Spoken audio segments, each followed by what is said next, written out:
My name is Chaudhary Amar and welcome to travel visa centre. आज हमारा एक और यूके का विजिट वीज़ा अप्रूव हो गया है। बेसिकली ये कुछ दिन पहले आया है, बस मुझे टाइम नहीं मिला वीडियो बनाने का, तो वीडियो मैं आज इसकी बना रहा हूँ। ये हमें मेल रिसीव हो गई है। ये आपके स्क्रीन पर नज़र आ रही होगी, ये UK visa application has been issue.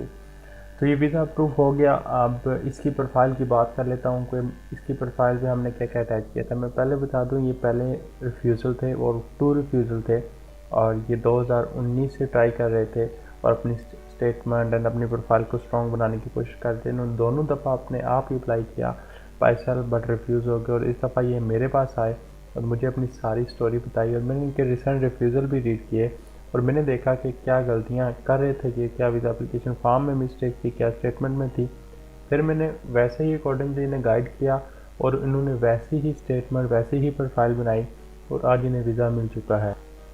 आप में से भी कोई बंदा यूके के लिए अप्लाई करना चाहता है विजिट वीज़ा, वो मुझसे कॉन्टैक्ट कर सकता है व्हाट्सएप पे। मेरा व्हाट्सएप नंबर नीचे आ रहा होगा। अपनी प्रोफाइल डिस्कस कर सकता है और ये फ्री ऑफ कॉस्ट है, इसकी कोई फीस एंड चार्जेस नहीं है। अगर आप लोग इंटरेस्टेड हैं यूके के लिए, किसी भी कंट्री के लिए, कोई भी क्वेश्चन हो वो पूछ लें, अपनी प्रोफाइल को अच्छी तरह रेडी करें, फिर अप्लाई करें। क्योंकि अगर एक दफ़ा किसी भी कंट्री का वीज़ा रिफ्यूज़ल होता है तो फिर अगर आप अप्लाई करते हैं तो फिर आपको वो क्लियर करना पड़ता है, रिसेंट रिफ्यूज़ल।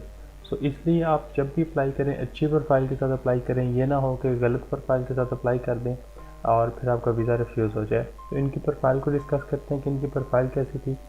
तो मैंने यहाँ पर लिख लिया है कि इनकी जो मंथली इनकम थी, मोस्टली लोग यही पूछते हैं कि मंथली इनकम कितनी होगी, लिविंग एक्सपेंस इनके कितने थे और कॉस्ट इन्होंने कितनी लिखी, सेविंग कितनी थी। जो मंथली इनकम थी वो 1,30,000 थी, लिविंग एक्सपेंस 30,000 थे। ट्रिप कॉस्ट इन हमने 1100 पाउंड्स लिखी है, ठीक है। रेंटल इनकम इनकी 65,000 थी। अच्छा, ये टोटल इनकम है, ये ना हो कि ये आप ये काउंट कर लें कि ये इसमें एक्स्ट्रा है, ठीक है। सेविंग 8 लाख रुपए थी। इनकी application form, national tax number, job offer letter and leave letter, tax return, salary slip, bank statement, FRC, MRC, property, ये मैरिड भी थे, प्रॉपर्टी भी थी और रेंटल इनकम भी थी, ठीक है। ये प्रोफाइल थी। ये सभी की प्रोफाइल हो सकती है क्योंकि आप में से मोस्टली लोग मैरिड हैं, मोस्टली लोगों की रेंटल इनकम है, क्योंकि पाकिस्तान में बहुत से लोगों की प्रॉपर्टीज़ हैं तो वो उनसे रेंटल इनकम हासिल कर रहे हैं। सैलरी स्लिप सभी के पास होती हैं, टैक्स रिटर्न सभी के पास है, नेशनल टैक्स नंबर। अब क्या बात थी कि इनका जो रिसेंट रिफ्यूज़ल थे इन्हीं डॉक्यूमेंट्स पे थे, बट इनका यहाँ पे चक्कर ख़राब था। यहाँ पे उनका फाइनेंशियल सिचुएशन बहुत ख़राब थी, उसको उन्होंने मेंटेन किया। मैं आप लोगों को एग्जांपल दे देता हूँ कि कैसी स्टेटमेंट मैंने इन्हें कहा बनाने के लिए, और अगर आप लोग समझदार होंगे तो इससे आइडिया ले लेंगे कि स्टेटमेंट कैसी चाहिए होती है। ये देखिए, इनकी सैलरी क्रेडिट हो रही थी फर्स्ट डेट को। ये मैंने फॉर एग्जांपल लिखा है सर कि ये सैलरी है उनके जो जहाँ पे कंपनी में काम करते थे उनके बिजनेस नेम से ये सैलरी क्रेडिट हो रही थी, इसकी सैलरी स्लिप मिल रही थी इनको। ये रेंटल इनकम थी उनके पास, इनका रेंट कॉन्ट्रैक्ट था, वहाँ से वो आ रही थी मंथली इनकम, वो क्रेडिट हो रही थी उस बंदे के नाम से जिस बंदे को इन्होंने अपनी प्रॉपर्टी दी है रेंट पे, ठीक है। इनके पास रेंट एग्रीमेंट मौजूद था। ये पहली डेट को क्रेडिट होगी, ये पहली को, ये दूसरी डेट को क्रेडिट होगी। उसके बाद इन्होंने जो लिविंग एक्सपेंस निकाले, जैसे डेट 5 तारीख को इन्होंने 7,000 निकाले, 12 तारीख को इन्होंने 3500 निकाले, 17 तारीख को इन्होंने 6,000 निकाले और 23 तारीख को इन्होंने 5,500 रुपीज़ निकाले। एंड ऑनलाइन इन्होंने थोड़ी थोड़ी करके कोई ना कोई चीज़ बाई की हुई थी, उसके परचेजिंग में आया इनका टोटल 7,590 रुपीज़। सो इनकी टोटल जो मंथली एक्सपेंस बना वो 29,590 रुपये बना, और ये इनका मंथली एक्सपेंस था। ये एग्जांपल दिया, ठीक है। और फिर अगले महीने ऐसे ही उनकी अमाउंट क्रेडिट हुई।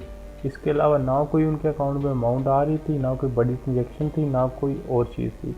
बस 30 से 25,000 मंथली खर्च कर रहे हैं और अकाउंट में पैसे जमा हो रहे हैं और उनका प्रूफ उनके पास मौजूद है। और इतनी सिंपल सी स्टेटमेंट बना के इन्होंने क्या किया, अपना वीज़ा ले लिया। ऐसी स्टेटमेंट होती है रियल, जिस पे वीज़ा इशू होते हैं, जिनमें बड़ी बड़ी ट्रांजेक्शन हुई होती हैं, लाखों रुपये भेजे गए होते हैं, लाखों रिसीव किए गए होते हैं। उनको जब तक डिफ़ाइन नहीं करेंगे ना, तब तक वो वीज़ा इशू नहीं होता हमारा। वो फिर सोचते हैं कि ये शायद वीज़ा के लिए इन्होंने पैसे डाले, उनको वो क्लियर नहीं होता कि ये पैसे आए कहाँ से हैं, ठीक है। ये बहुत मैटर करता है कंसल्टेंट पे भी। कंसल्टेंट के क्या करते हैं कि बस अप्लाई कर देते हैं, कुछ नहीं देखते। ये सारी चीज़ें, ये जो चीज़ें हैं ना, ये वीज़ा अफसर देख के वीज़ा इशू करता है। इनमें भी गलतियाँ हो, स्टेटमेंट में मैच ना हो रहा हो, रिटर्न में मैच ना हो रहा हो, तो वीज़ा नहीं होता।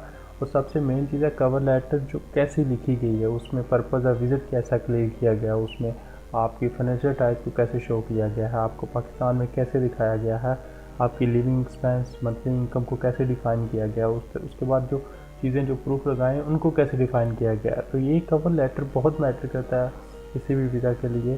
तो ऐसी प्रोफाइल हमने रेडी की और माशाल्लाह से इनका वीज़ा इशू हो गया है। आप में से कोई भी बंदा यूके का वीज़ा अप्लाई करना चाहता है तो मुझसे मेरे व्हाट्सएप पर रब्ता कर सकता है। मिलता हूँ नेक्स्ट वीडियो में। अल्लाह हाफिज़।